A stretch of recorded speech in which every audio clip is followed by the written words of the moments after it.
Welcome to the Fortrea podcast. My name is John Kennett. I'm part of the marketing team here at Fortrea. This episode is the first in a series looking at how sustainability in clinical trials is relevant to the work that we all do. What this episode is not is a discussion about solar panels. Instead, we want to explore how sustainability thinking is positively impacting clinical trials for sponsors, CROs like ourselves, and ultimately participants. During each of the episodes, we'll be bringing commentators from across the industry to explore attitudes and strategies to what is becoming an increasingly important topic within our industry. With me today are Carly Santer. Carly is Strategic Initiatives Project Lead and co-lead on the Pharma R&D Sustainability team at Bayer. She was Bayer's first Impact Officer in 2023 and currently leads a team optimizing Bayer's global clinical trial design for sustainability. She holds a number of sustainability advisory roles across a range of sectors, is an alumna of the Cambridge Institute for Sustainability Leadership, and a Fellow of the Royal Society of Arts. Then we have Andrea Robinson-Smith, who is Head of Alliance Management at AstraZeneca, but is also heavily involved in sponsoring an initiative to look at how AstraZeneca can optimize its carbon spend on its clinical trials. And her colleague, Ida Corneliusson, is Director of Data Management for Cardiovascular and Renal Metabolism, but like Andrea, is also increasingly working on carbon optimization in clinical trials. Then we have Keith Moore. Keith is Program Coordinator at the Sustainable Healthcare Coalition, a partnership group that informs and inspires sustainable practice across the healthcare sector. And despite his background at numerous positions within organizations such as AstraZeneca and the NHS, he claims to know very little about clinical trials. My colleagues from Fortrea, we have Claire Campbell-Cooper, our Global Head of Digital Health and Innovation. She claims that she's been working in the industry longer than she cares to admit, at least 25 years, she tells me. And finally, Marlene Knupfer is Instrument and Translation Manager with us here at Fortrea, and she describes herself as a language and culture freak working in areas ranging from machine translation to sustainability. So my opening question is something I hinted at during my introduction. And Andrea, I'm going to come to you first with this one, if I may. Um, we hear the word sustainability, and I wonder whether many of our listeners may have preconceived ideas about what that means. So my first question to you, and indeed to the rest of the panel here, is where are we as an industry in terms of sustainability in clinical trials, and what is that focus? Yeah, so at AstraZeneca, we we've been looking at sustainability for a few years now. We have a very aggressive ambition to be carbon negative by 2030. So, but what we class as sustainability at AstraZeneca, what our strategy is providing access to healthcare, being an ethical, open, and transparent company and this is where most people think about sustainability, is about protecting our environment. But as we go through the organization at AstraZeneca, people also talk about sustainability with regards to our processes and how we work, and really ensuring that we're simplifying and we're as productive as we can be in how we work. So as you said, everybody thinks about sustainability in a different way. And I think the challenge is always we talk about it, but what can they do about it? So we try to focus in on that at AstraZeneca, is what can you do? And, looking at the clinical trial space, we talk about how we can lower our carbon spend in those trials and how we can try and simplify our processes to ensure we are delivering in the best way as possible. So that's the way we are looking at sustainability. So I think I heard the tagline around if we simplify and remove process, we remove cost, and then we remove carbon. So I think that's a good way to think about it. Thank you for that. And I guess, a strong desire to want to move in a clear direction would you say, and would other members of the panel think that the sustainable by focusing on sustainability in clinical trials, that is driving other behaviors, that it's the tail that is wagging the dog versus the dog wagging the tail? Um, I think it's a good way to keep people focused on, to what I said is people don't know what they can do. So it allows you to focus people in on how they can make a difference at AstraZeneca It's more than in just the not R&D printing an space. email or putting something in a recycling bin. It's a tangible thing that you can go after. Yes, I mean, yeah, of course, we do all those other Of things, course, yeah. but it's trying to get people to think beyond that and beyond just, you know, I mean, I use a black screen on my laptop because that's meant to be more environmentally friendly. I'm not sure whether it is, um, but it's just giving people those little things that they can do, but how they can apply that to their work rather than, as you say, recycling your bottles and your paper at home. Yeah, yeah. Um, Keith, I'm curious as to what your view is here from a sustainability and healthcare coalition perspective. Yeah, I'd go all the way back to the Brundtland definition of sustainability, 1987, about meeting the needs of the present without compromising the ability of future generations to meet their needs. And I think clinical trials is a classic example where this is really applicable. We absolutely have unmet medical needs now. New innovations coming through from pharma and medtech innovators such as AstraZeneca, who need to prove the efficacy and safety of those innovative products and healthcare interventions to meet unmet need now. But what we have to do is make sure that we do that testing of efficacy and safety in a way that doesn't overuse either the resources of the planet or the resources of our people.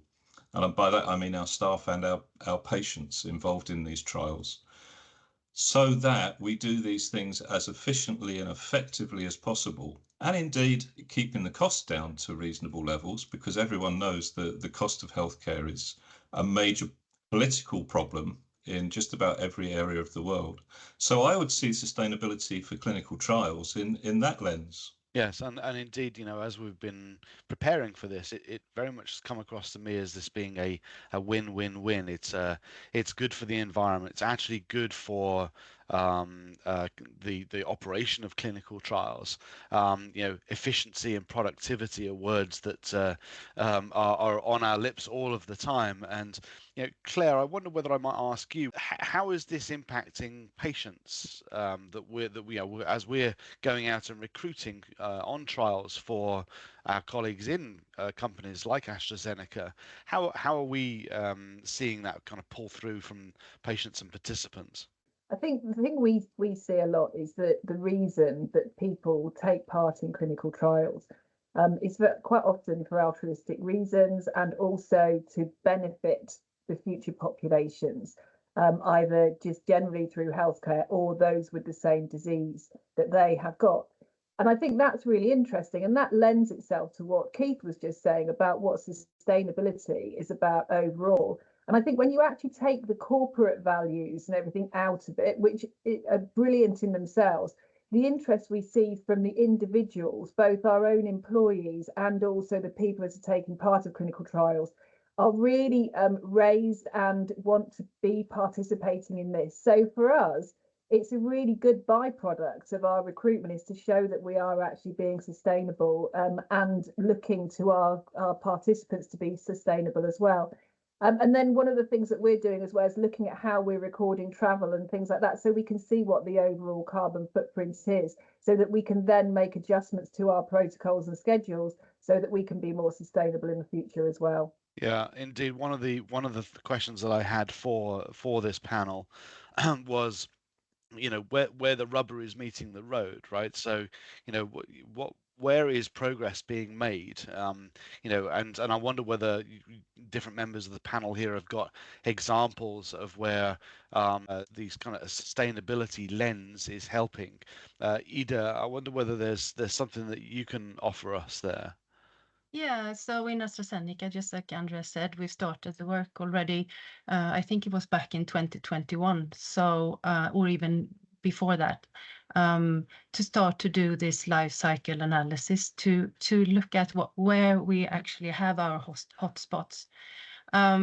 So what we did was we mapped out the different categories that we need to look into and where we found the hotspot. Obviously, waste, samples, and all of that, travel, and all of that. And also to outline all of this work into a roadmap on how we're going to achieve net zero by 2030. That's our goal ambition in AstraZeneca. And by having a roadmap, we could also easily train our team members on how we should reach it so that we're all aligned. And not saying that we're all aligned yet, but we're working towards it.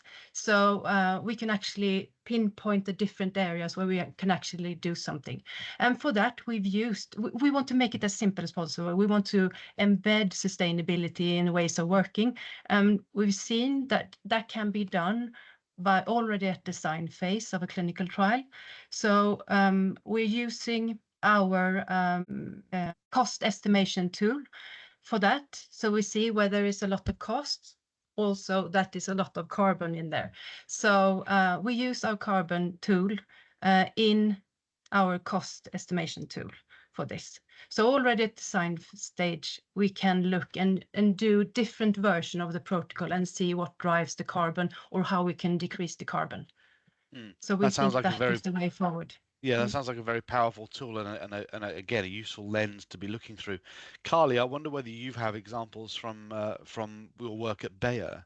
Sure. So I'm taking a combined approach with a multi-stakeholder team across the organization, because really all of the elements within our clinical trials have the opportunity to be optimized, and we're using lots of the data that's been published by many of our great sort of coalition partners. So the Sustainable Healthcare Coalition and the other organizations within there have published where the hotspots are with regards to carbon emissions. So we can use that as an excellent place to start.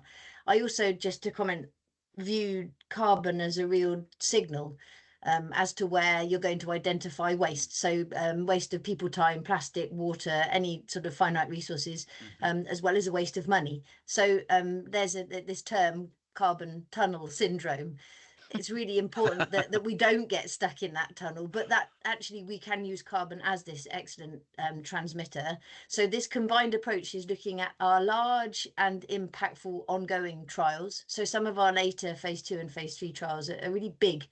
So there's obviously going to be optimization opportunities within there, as well as taking learnings from them and embedding them in this kind of sustainability by design principle, because you can use those savings that you realize, the carbon and the cost, on the ongoing trials to demonstrate what could have been the saving if this was built into design. So just as one really rough example is an excellent partnership with one of our vendors for providing lab kits, some really strategic thinking with a sustainability lens around a resupply strategy review led to an extensive saving in the number of kits being sent to sites that potentially wouldn't be used, and then the cost saving from that. So yeah, this kind of multi-approach of impact in ongoing trials, and then this kind of forward-looking impact in design. That's the approach that we're taking with all the right people involved. Yes, I'm sure we've all been to sites and seen boxes stacked up to the ceiling. Yeah, the sites don't mind not having them there. Yeah, exactly right. But I think what really interests me is the idea that carbon here is, far from it being a scary word, is actually it's almost a currency, to look at it in terms of a currency. Keith, I wonder whether I might come to you with your SHC hat on.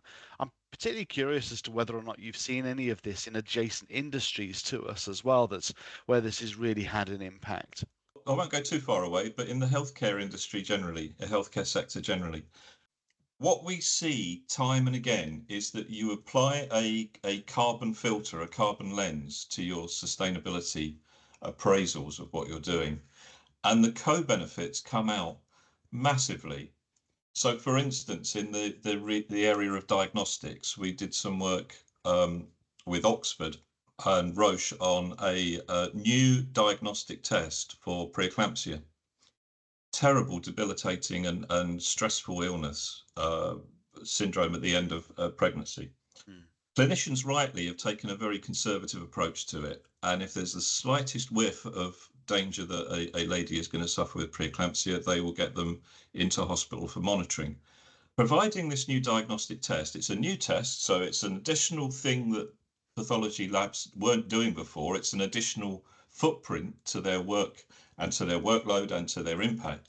But the number of bed days released by not having to admit patients that you think might be at risk of preeclampsia is enormous. So what that tells me is the co-benefits are there, that the stress on the patient is better, the resource deployment in the hospital is better, the costs involved in all of that care is better, but also what you're getting all of that through is just by looking in the first place at carbon. So as Carly was saying, it's a wonderful integrator of an awful lot of sustainability issues that we're trying to manage without having to get into being an expert on eutrophication or microplastics or air pollution or any of these things. It helps you come to the right decisions, or at least come to enough information to make good decisions earlier. And yes, again, we're kind of back to looking at carbon as a currency, or carbon as sustainability as a lens through which we're analyzing those things. And you know, bed days in hospitals, well, that's a very straightforward financial gain, as if nothing else, and good use of resources. So I'm gonna go back over that question again and just ask any other members of the panel whether there are areas that we've heard about the carbon calculator and that approach. I'm wondering whether other members of the panel also have really sort of, you know, standout examples of where progress is being made in this area. I can add something in there, John. Yes, Claire. So when you look at, I think what Keith just said about looking at that bigger picture is really, really important. So when you look, so I work within the digital health arena, and sometimes that thought process of where the cost is coming from to apply a new technology or a new process, that cost sometimes outweighs what the benefit overall can be. I'll give you a specific example. So when you look at employing something like a device to run e-diaries or eCOA, so clinical outcome assessments, that upfront cost of building in that technology can be quite large. However, if you look at the benefits of it, we see routinely a really high level of compliance with collecting digital data. And the more data that you can collect that's of a high quality and integrity, the more likely you are to retain patients and then longer term complete a study earlier, or overall look at actually reducing sample size or the number of patients that you need longer term. So if you can then see the bigger picture of what the carbon footprint of a process is for the length of a study life cycle, the more, and that's again lending to what Andrea was saying at the start, the more efficient you can be with process, the easier you're going to do to actually reduce that, reduce the timeline of the process, increase productivity and efficiency, and therefore reduce the overall carbon footprint because you're using less resources over a shorter amount of time. So that's something that you can really look at. And we're seeing that as a great benefit at the moment. But what you also have to do as well is look at that carbon footprint of what the devices are and what Carly was saying about that supply chain, the clinical supply chain. So what we actually see is that carbon as a currency, you've got to weigh everything up at the study start and look at what the overall footprint is going to be. And that's where the Sustainable Healthcare Coalition carbon calculator is really useful, because it allows us to assess, as Andrea was saying as well, and Ida was multiple different scenarios going into the tool to see what the overall carbon efficiency is in a study. So it's a really useful tool to Can be I using. just offer you a word, Claire? So you think about this from the beginning, so you're intentional about it. Mhm. And another thing that that has come up recently is making sure the carbon's worth it. Do we really need to do it? And if we do it and we do it well. If we don't, Yeah. we don't do it. So is it worth it? And making sure we're intentional in design. I think those two things come out really well in your example. Thank you to our panelists and to you, our listeners, for the first part of this episode of the Fortrea podcast on sustainability in clinical trials. Please stay tuned for part 2 of this episode, where we will continue to discuss progress in sustainability.